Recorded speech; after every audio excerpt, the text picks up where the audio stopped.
Hello, I'm David and I'm the product manager of the SMEMA Adaptor family product range. Today I'm going to show you how to connect to the wireless access point of the adapter.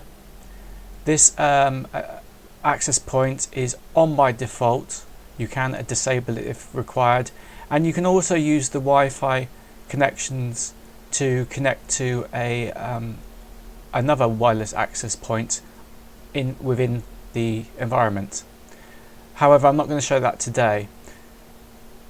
Using the access point, you can remotely monitor, you can set up, you can do all the functionality you would normally do over a fixed network, but directly connect to the access point via a laptop or even a mobile phone.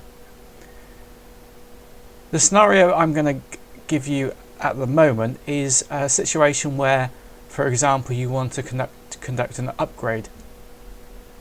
So I'm going to use a mobile phone for this example. The scenario is the adapter is not connected to the internet, and so you want to conduct a upgrade. How to do that? Well, you could connect directly to the network that is the same as the adapter, but connecting directly to the access point means your mobile phone can be treated as a proxy.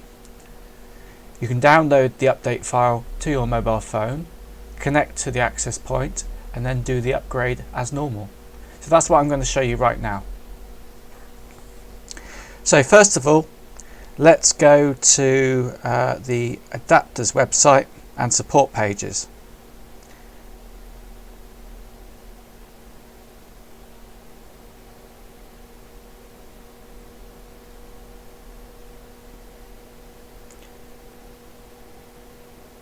Let's go to the operating system image, just as an example of extensions you might want to be upgrading. So let's say we want to upgrade the SMEMA extension. So remember, this is my phone currently has a connection to the internet. It's normal data connection. So we go off to the NuGet website. We go to download package, and then the download starts. It's now on my phone, so now I can connect to the access point of the adapter. So if I go to the Wi-Fi settings of my phone, the Wi-Fi access point name will be the same as the host name of the adapter. This can all be changed, it can all be disabled depending on your needs.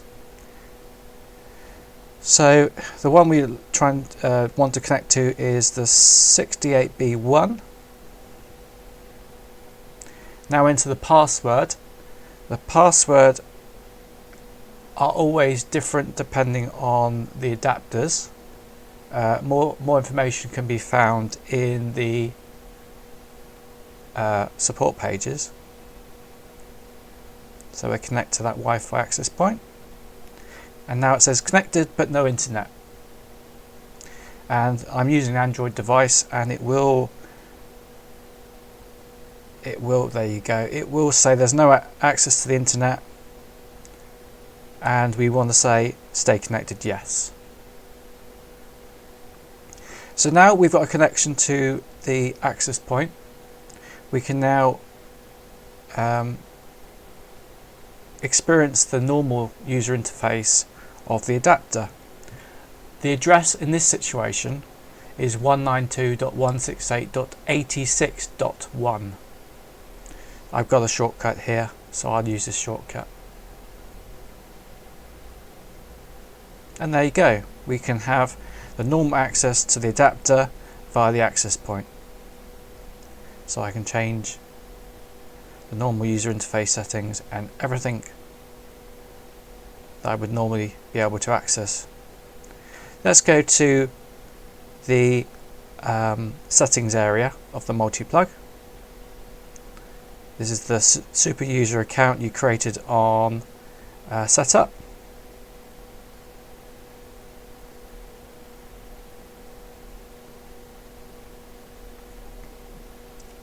And really from this point onwards it's the normal upgrade technique, but you're using your mobile phone as a proxy. So if we go to settings, .extensions, we go to update, and we can sideload the file. So choose file, there it is on my phone, sideload, update complete. A restart is required, so we go back to settings overview, system restart, restart. The update is complete.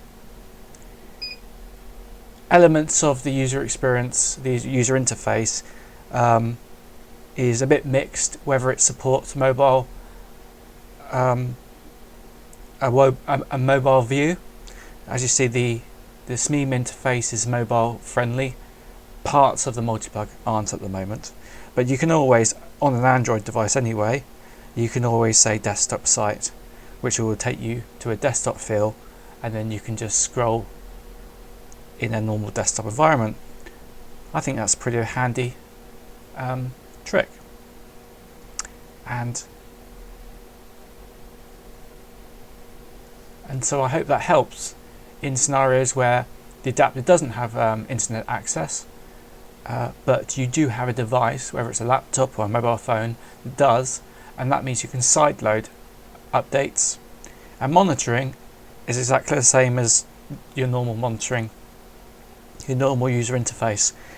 There is ability to, as I say, switch off the access point and use the connect to the local Wi-Fi network of the site.